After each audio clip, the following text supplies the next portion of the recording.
Heart beat scan ఒక్క second లోనే world class 640 slide CT scan ఇప్పుడు మీ విస్టా ఇమేజింగ్ బంజారా హిల్స్ లో.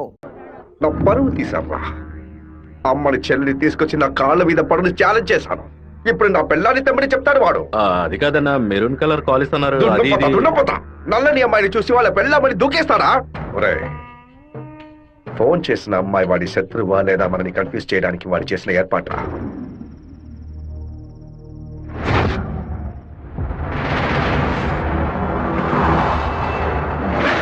త్వరగా వాడిని క్లోజ్ చేయాలన్నా. కరెక్ట్ బాబు. హైదరాబాద్ నుంచి కార్లోనే వచ్చాడు, మళ్ళీ కార్లోనే వెళ్తాడు. వెళ్ళేటప్పుడు కర్నూలు పైనుంచే వెళ్ళాలి.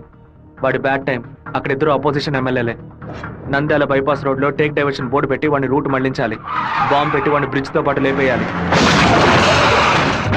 ఒకవేళ అక్కడ మిస్ అయితే జడ్చెల్ల చెరువు దగ్గర బైపాస్లో వాడిని లారీతో గుద్ది లేపేద్దాం. ఐడియా బాగుంది బాబు. ఒకవేళ వాడు ఫ్లైట్ లో వెళ్తే వెళ్లే రూట్ లో బాక్రాపేట నందలూరికి మధ్య ఉన్న సింగు రోడ్డు చెరువు పక్కన ఉన్న మామిడి తోట దగ్గరగా బండి వెళ్తున్నప్పుడు మధ్య రూట్లో తాడి చెట్టు నరికి పడేస్తాం. వాడు భయంతో తోపులోకి పారిపోయే సమయంలో వాడిని నరికేసి అక్కడే పాతేస్తాం. ఒకవేళ వాడు ట్రైన్లో వెళ్తే నేను ఒక్కడనే చాలు. నువ్వు ఒక్కడివేనా? అనంతపూర్లో వాడు ఎక్కినప్పుడు 100 మంది జై కొడతారు. వేమల్లో 10 మంది భోజనం తెస్తారు. కడపలో 4 దండలేస్తారు. తిరుపతి రాగానే వాడి చెంచాగాళ్ళందరూ వెళ్ళి నిద్రపోతారు. వాడు ఒంటరిగానే పడుకుంటాడు. ఆ టైంలో దిండు మొహం మీద పెట్టి వాడిని చప్పుడు చేయకుండా చంపేసి శవంతో పాటు నదిలోకి దూకి నేను అక్కడి నుంచి ఎస్కేప్ అయిపోతాను. మరుసటి రోజు వాడి శవం నదిలో తేలుతుంది. ఏ రూట్లో వెళ్ళినా వాడి చావు ఖాయం. ఇదిగోనయ్యా కాఫీ.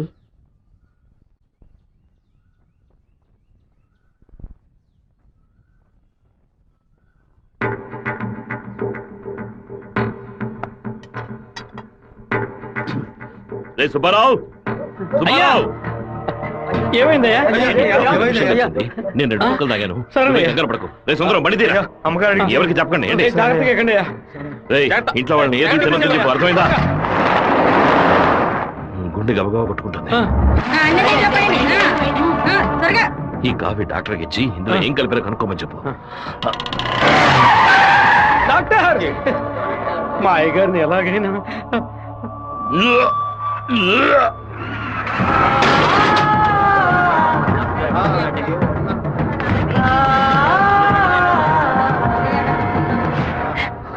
అయ్యో శివ, ఏంట్రా ఇదంతా? అయ్యో భయపడకు శివ, నాకేం కాదులే. మన ఇంట్లో జరిగిన విషయం బయట ఎవరికి తెలియకూడదు. కొత్తగా ఎవరో ఇంట్లోకి వచ్చింది? కొత్తగా ఎవరు రాలేదన్నా. అయ్యా, పొద్దున బట్టలు తీసుకోవడానికి చాకల మా అదయ్యగాడు వచ్చాడు. తర్వాత చేపలు వచ్చాడు. చేపలు కడగడానికి ఇంట్లోకి వచ్చారు. నాకే పాపం తెలియదయ్యా. ఎవరింటికి వెళ్ళినా కుక్కడు నీళ్లు కూడా మింగే ముందు ఆలోచించే గుట్టక వేస్తారే. ఇప్పుడు ఎలా? ఇంట్లో నీళ్ళని తాగడానికి ఆలోచిస్తే అది తప్పు కదా గంగా. శివ, కొంచెం లోపలికి వస్తావా? మాట్లాడాలి. పొద్దున అందరి గురించి నీతో చెప్పాను. రాధికమ్మ కూడా వచ్చి వెళ్ళింది. ఆ విషయం మాత్రం నీతో చెప్పలేదు. అయ్యగారి కాఫీ కలిపేటప్పుడు తను కూడా వంటింట్లో ఉంది బాబు. ఏమంటున్నావు? అత్త ఎక్కడికి వెళ్ళారు?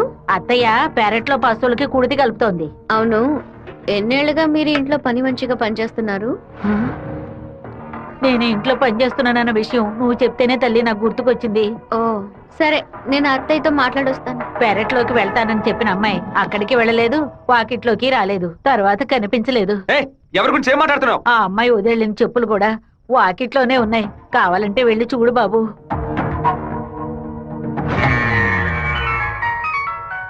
బాబు, చిన్న విషయం. అయ్యగారు ట్రైన్లో వెళ్ళే విషయాన్ని ఒక అమ్మాయి ఫోన్ చేసి చెప్పిందని ఇక్కడ ఉన్నవాళ్ళు అనుకుంటున్నారు.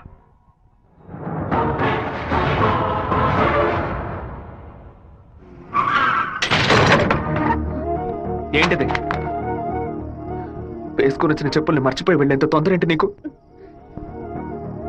నువ్వు మా ఇంటి వంటింట్లోకి వచ్చింది పాపం ఆ ముసలిదాని మనసుని బాధ పెట్టడానికా, లేక మా నాన్న తాగే కాఫీలో విషయం కలపడానికా? చెప్పవే. నేను చెప్తాను. మీ నాన్నని చంపడానికేరా అది మీ ఇంట్లో అడుగు పెట్టింది. దాన్ని నేనే పంపించాను. ఆవిడ చెప్పేది అబద్ధం. అబద్ధమే కదా? మీ అబ్బకి విషం పెట్టినందుకే నీకింత కోపం వస్తే మీ నాన్న నా కొడుకుని నడి రోడ్డు మీద నరికి చంపాడే. ఎవరు మీరు? వాణ్ణి చంపి పారేయాలని ఆ రోజే నేను పగబట్టాను. కానీ మీ నాన్న పలుకుబడి అంతస్తు నన్ను ఆ పని చేయనీలేదు. ఒకరోజు నువ్వు మా అమ్మాయితో మాట్లాడుతూ నేను చూశాను. ఆ రోజే నిర్ణయించుకున్నాను, వాణ్ణి చంపడానికి ఇదే సరైన మార్గమని. పుట్టింది ఆడపిల్ల గనక దీని చేతికి విషం ఇచ్చి పంపాను. అదే మగపిల్లాడు గనక పుట్టుంటే వాడి చేతికి కత్తిచ్చి పంపేదాన్ని. వాళ్ళ నాన్నగారి జ్ఞాపకం నా కూతురికి రాకూడదని 10 ఏళ్ళు దాన్ని ఇంటి నుంచి దూరంగా ఉంచాను. మా నాన్న నిజంగా హత్య చేసుంటారో లేదో నాకు తెలియదు. నీ పగ తీర్చుకోవడానికి నువ్వు ఇంకేం చెప్పానో మా ఇంట్లోకి వచ్చి ఉండొచ్చు. నా ప్రేమ తప్ప నీకు ఇంకేం దొరకలేదా? పత్తికుండగానే పాతి పెట్టేశావు కదా.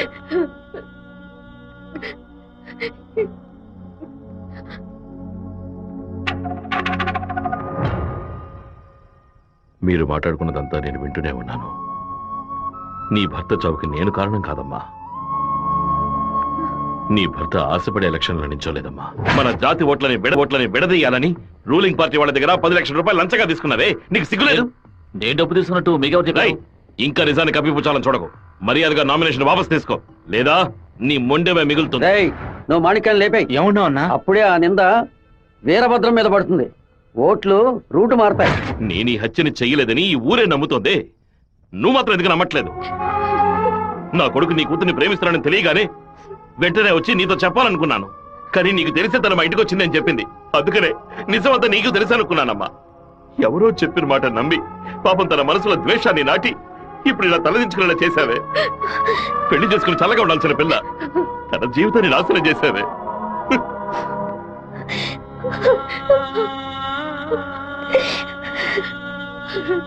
నువ్వు నాకు మాత్రమే ద్రోహం చేయలేదే, మా అమ్మ, నాన్న, చెల్లెలు అందరూ నీ మీద పెంచుకున్న ప్రేమకు ద్రోహం చేశావు. ఒళ్ళమ్ముకొని బతికి ఆడది కూడా ప్రేమించినట్టు నటించమంటే చీయని ఉమ్మేసి వెళ్ళిపోతుంది.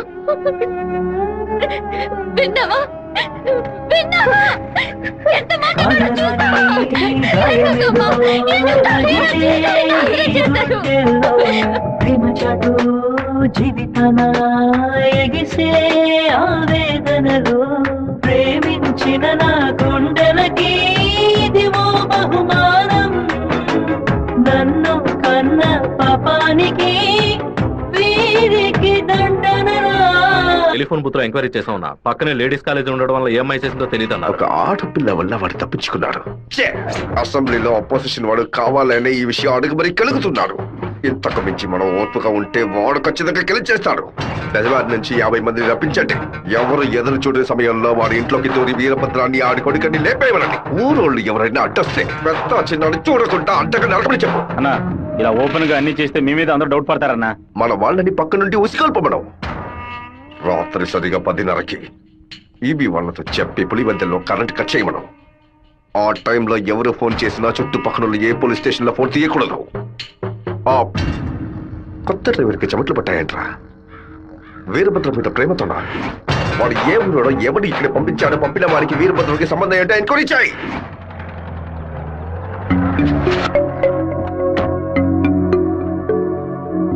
పెళ్లి ఏమిటన్నయ్యా? వద్దమ్మా. ఎప్పుడు నాన్న గురించి మాట్లాడుతుంటావుగా, నాన్న ఇలాగే ప్రవర్తిస్తారా? శత్రువైనా మర్యాద ఇచ్చి మాట్లాడతారు కదా, వెళ్ళనయ్యా. నేను నిన్ను క్షమాపణ అడగడానికి రాలేదు. ఎందుకంటే నేను చేసిన తప్పుకి క్షమాపణ లేదు. మేము ఊరు వదిలి వెళ్ళిపోతున్నాం. నేను మీ నాన్నకి విషం పెట్టింది ఎంత నిజమో, నేను ప్రేమించింది కూడా అంతే నిజం. దయచేసి నా ప్రేమని మాత్రం అనుమానించొద్దు.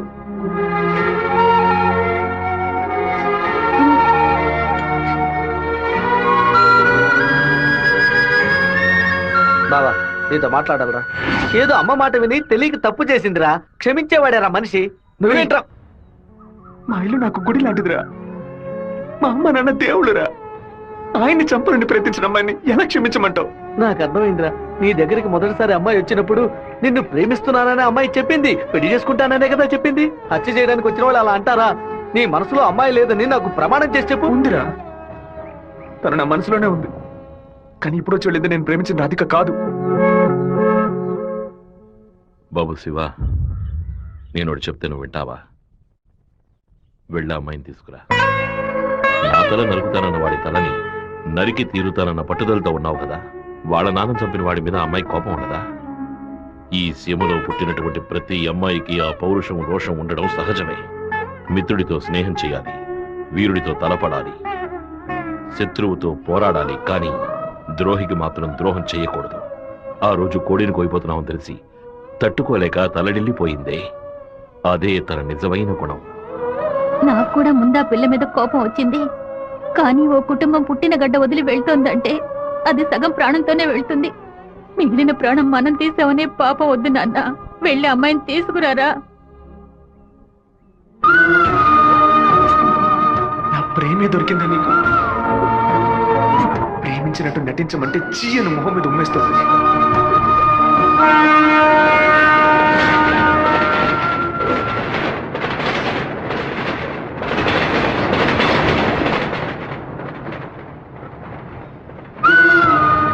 రా ఇంటికి వెళ్దాం. నాన్న తీసుకురమ్మన్నారు, రా ఇంటికి వెళ్దాం. నేను రాను. ఏంటి ఎప్పుడు చూసినా తప్పు నిర్ణయాలు తీసుకున్నా. ఇందుకే నన్ను ఇలా చంపుతున్నావు. నువ్వు లేకుండా నేను బతకలేనే.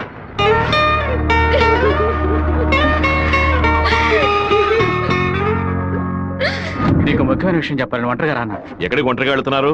మాణిక్యం రమ్మని చెప్పాడు. కూడా ఎవరైనా తీసుకెళ్ళండి. ఎవరైనా తీసుకెళ్దామంటే భయపడుతున్నాడు. ఒంటరిగానే వెళ్ళొస్తా. వద్దొద్దు, సుబ్బారావు అయ్యా అన్నతోటి వెళ్ళు. సరేనే. 2 కత్తులు తీసుకెళ్ళు. నువ్వు లోపలే దాక్కుని చూడు. బెజవాడ పెద్ద దగ్గర ఎంక్వైరీ చేశాను. ఆ డ్రైవర్ ని పంపించింది మురళీ ట్రావెల్స్ గోవిందరాజు. వాడికి వీరభద్రానికి పెద్ద లింక్ ఉందన్నా. వెళ్ళే సాకుతో మన ప్లాన్ లీక్ వచ్చేస్తాడేమో, వెళ్ళి వేస్తాడ్రా. అన్నా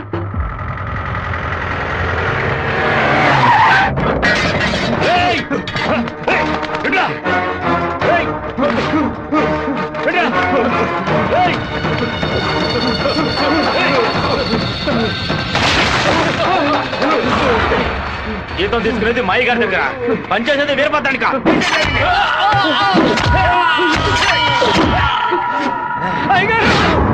మన సత్యమూర్తి అన్నని దగ్గర మనుషులు చంపేశారయ్యా.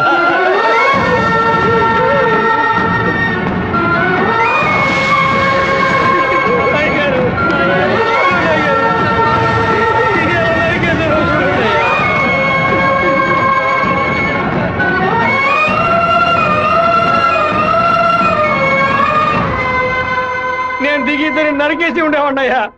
కానీ ఒకవేళ నాకు ఏదైనా జరిగితే ఆ కబురు మీకు అందకుండా పోతుందని నోరు మూసుకుని ఉండిపోయినయ్యా. కరెంటు కట్ చేస్తాట, ఫోన్ చేస్తే పోలీసులు రారట.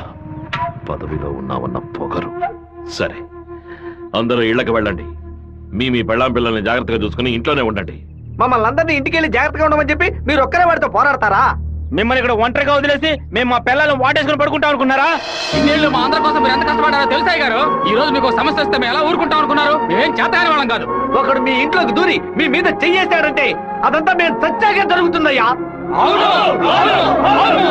శివ, సత్యమూర్తి అన్నింటికి పోలీసులు ఎంక్వైరీకి వచ్చారంట. ఎంతమంది వచ్చినా సరే ఒక్కళ్ళు కూడా వదిలిపెట్టాం. నరికి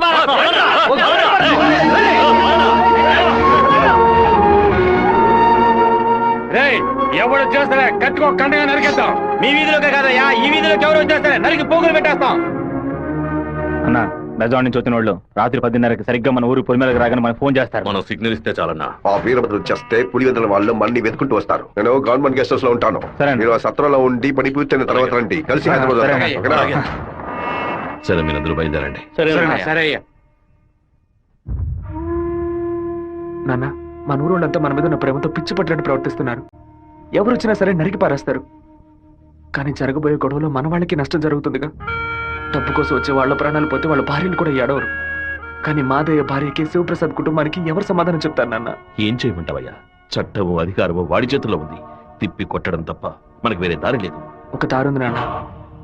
వచ్చే 50 మందిని ఆపడానికి ముగ్గురిని లేపితే చాలు.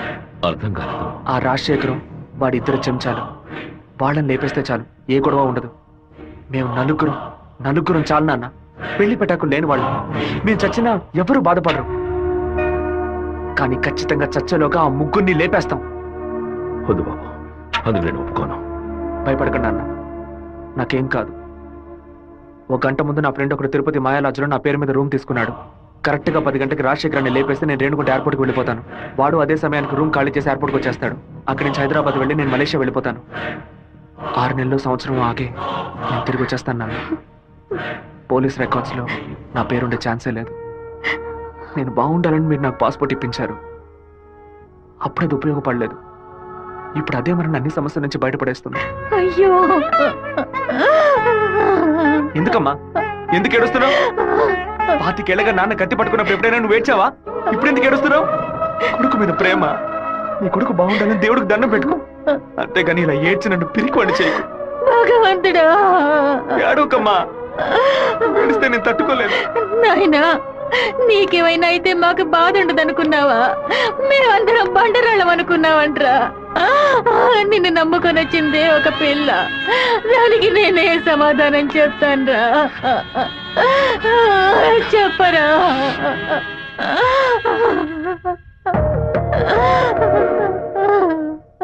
చెప్పు, నేను ఇప్పుడు ఏం చేయను? ఇన్ని రోజులు ప్రతి ఒక్క కత్తి వెనక రక్తం మాత్రమే ఉంటుందనుకున్నాను. కానీ ఇంత పెద్ద పోరాటమే ఉంటుందని ఇప్పుడే నాకు అర్థమైంది. నేను వెయిట్ చేస్తుంటాను. తిరిగి వచ్చేంత వరకు వెయిట్ చేస్తుంటాను. మీరే చెప్పారు కదా నాన్న, కోపిష్టి కత్తి పడితేనే తప్పు, కాపలావిడ పడితే తప్పు లేదని. నేను కోపంతో వెళ్ళట్లేదు నాన్న, మనల్ని కాపాడుకోవడానికి వెళ్తున్నాను.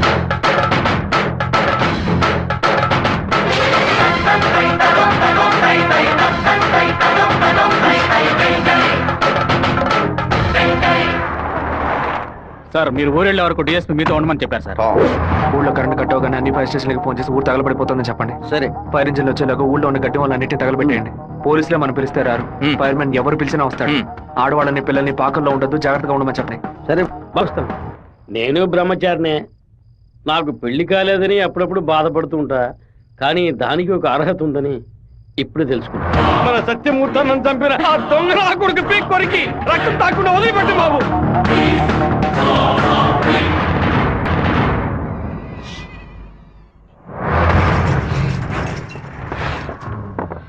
శివ, ఇంట్లో ఎవరు లేరు. అందరూ కళ్యాణ మండపంలో ఉన్నారు. మనం చాలా జాగ్రత్తగా ఉండాలి. ముందు ప్లాన్ చేసి వాళ్ళని 2 గ్రూపులుగా విడదీసి ఊరు బయటికి తీసుకెళ్ళాలి. చిన్నాయనా, టైం 10:30 కావస్తుంది. ఇంతవరకు ఏ కబురు లేదు.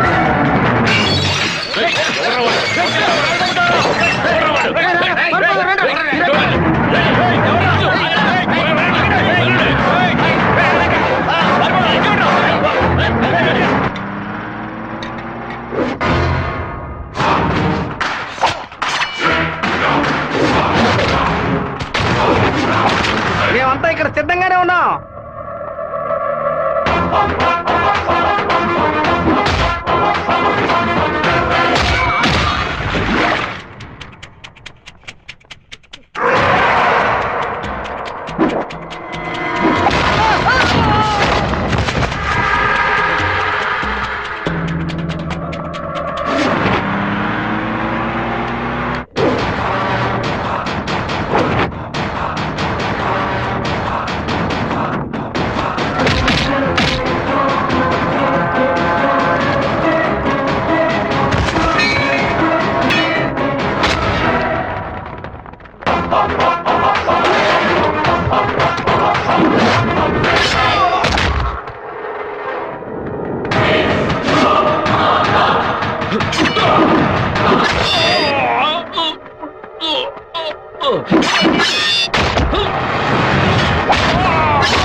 ఫోన్ చేయట్లేదన్నా. ఊళ్ళోకి వెళ్ళి చూద్దాం పదండి. వాళ్ళు పక్కనే ఉన్న రైలు పొదలో ఉన్నారు.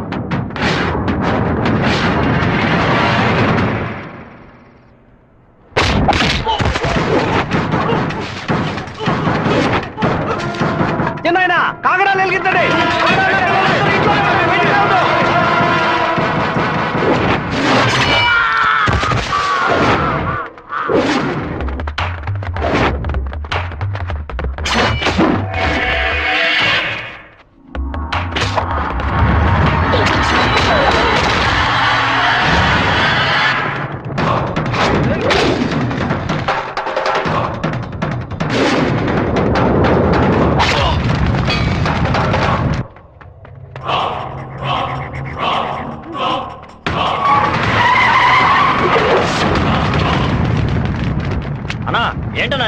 రమ్మని వాళ్ళే పని పూర్తి చేసినట్టున్నారు.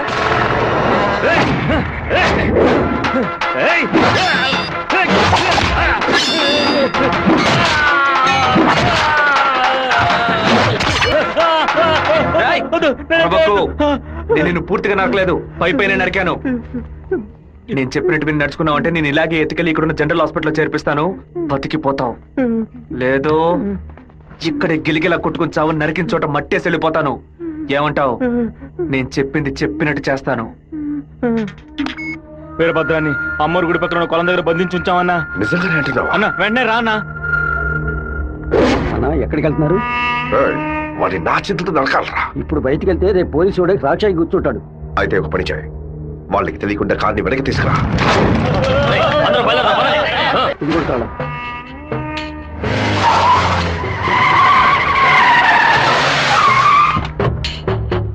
వెంకటేశ్వరరావు, వెంకటేశ్వరరావు,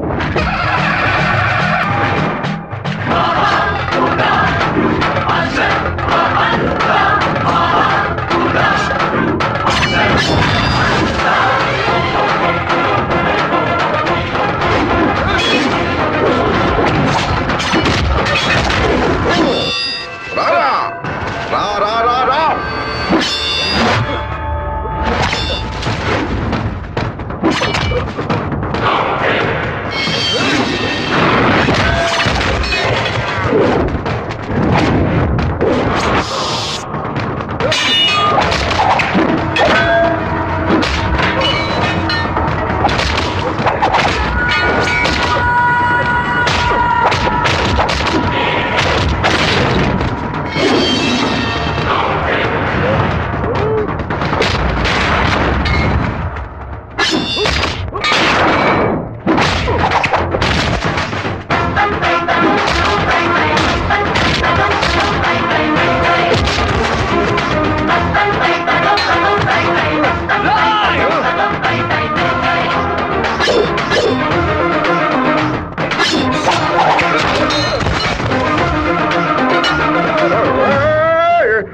మా నాన్న తల నరికేస్తావా? నా కుటుంబాన్ని లేపేస్తావా? పదవిని ఉపయోగించుకునే డబ్బు కోసం నువ్వేమైనా చేస్తావు. నిన్ను ఎదిరించిన వాడు శత్రువు. చెట్ట వాళ్ళంతా కలిసి మంచి వాళ్ళని అంతా చేయగలిగితే దేవుడు ఎందుకు? గుళ్ళెందుకు? నాకు నా కుటుంబం ముఖ్యం, నా ఊరు ముఖ్యం. మా